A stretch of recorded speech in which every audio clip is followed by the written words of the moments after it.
Hey guys, this is Tyler here. It is September 11th, and I'm just going to talk about why MGTOW movement is growing in Chile. Okay, so many people may know here, I lived in Chile, down in South America, a few years back. I was a student and I worked there from 2013 until 2015. Overall, my experience living in Chile was awesome. I had some great experiences and met some really cool people, and I still talk to friends to this day that I met. I've discussed in prior videos about relationship and marriage issues in Chile. Chile is actually renowned for having one of the highest rates of infidelity amongst females in South America, percentage-wise. This is on a ratio basis per their population. So it's very, very high, the rate of infidelity. And that's also not to say that infidelity is also very high for men also. So it's definitely a two-way problem, but in this case it's actually higher for the other gender. This actually has had a lot of impact on the population in recent years, as Chile went from being more of a dictatorship to a more right-wing capitalistic-based society. It's had a lot of impact on the social dynamics of their country and how the country's progressed in recent years, for both good and bad. I think in the standpoint of relationships, though, this has been more negative than positive, and it's very unfortunate to see because Chile has had a really rich history since it became a country many years ago. Okay, so Chile has a smaller population for South American standards. It embraces some of the same typical norms of Latino culture, but also has other aspects that are more unique. They also pick up a lot of influence from both North America and Europe. You'll see both influences coming into play. Now, many men in Chile are really discontented with the overall dating environment in their respective country, and it makes perfect sense. When I was living in Chile, I saw both sides of the coin, and I also knew both domestic and foreign men that were in relationship with Chilean women, and it greatly varied the overall opinion.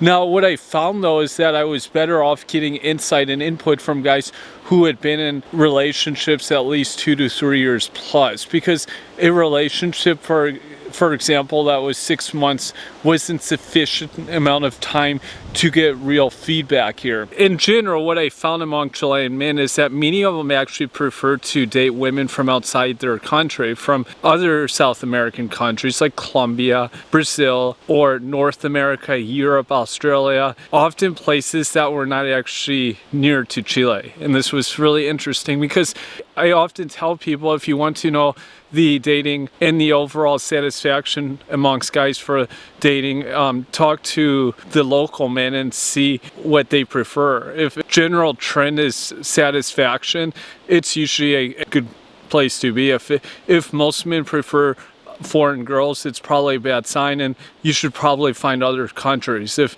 this is a really important factor for you. The MGTOW movement has really grown and became something bigger in Chile in recent years. Chile, in fact, was one of the first countries of South America to see a large following of MGTOW men in the early 2000s, when MGTOW was hardly even a known concept. And this is really interesting. In recent 5 to 10 years, it's become much more well known with the proliferation of internet and digital media being accessible for everyone. MGTOWism is becoming bigger in Chile due to problems amongst relationships, as I alluded to before, or simply problems of guys not being able to find a relationship or a decent partner. And this is one of the big factors of why MGTOW is sprung up so much in Chile. Chile is a country where it's much more optimal, I believe, for a woman than for a man in the sense of relationships. Men typically have much less choices or options than women do, and often it's very instilled in these guys that the woman is the prize. And as you find often in Latino culture, men often chase women a lot more than in other cultures in general. And this causes women to also value men less. They don't see them in the same way that as in other countries. This affects, of course, the the guys who aren't chasing females often in their own country. It causes a lot of issues, of course, among the social dynamics here. As I explained in other videos also, Chile has gradually discarded the values and the social norms that they embraced just 20 to 30 years ago.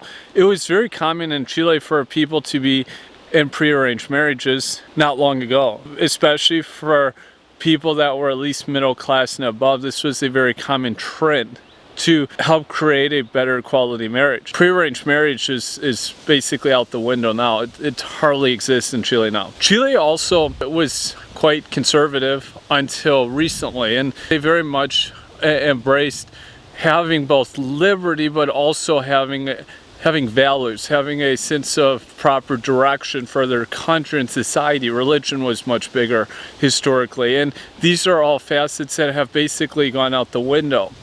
And likewise, you've seen, as in other Western countries, that women don't embrace solid, sound relationships in the way they used to. They don't value high quality men that just want to create a good family life and family for themselves. It's very unfortunate because this was only just 30 years ago very common in Chile. While I lived in Chile, what I found often was that the men that were more likely to be in relationships were often what appeared to me to be less valuable, less quality men. And I would find Chilean guys, on the other hand, very high tier guys, to be without a relationship and without a partner. Sometimes these guys would then pursue women from other countries, whether it was a woman that was living in Chile or the guy going to that country and living to pursue a woman. And these guys were the ones that really desired to find a good partnership, good marriage, and to potentially be married. Now, I also found guys that were in this MGTOW category who simply didn't care. These were men from all across the spectrum. There was ones that came from very economically well-off backgrounds and others not. But typically, they came from the more economically well-off backgrounds, and they simply did not care. These were the MGTOW guys. And MGTOW is really became popular for Generation Y and Z in recent years. They've of course seen how other countries have gone and how also they've seen the women in their countries have started to kind of veer off from the right course, we'll say. These men have just simply decided to go their own way, for good or bad.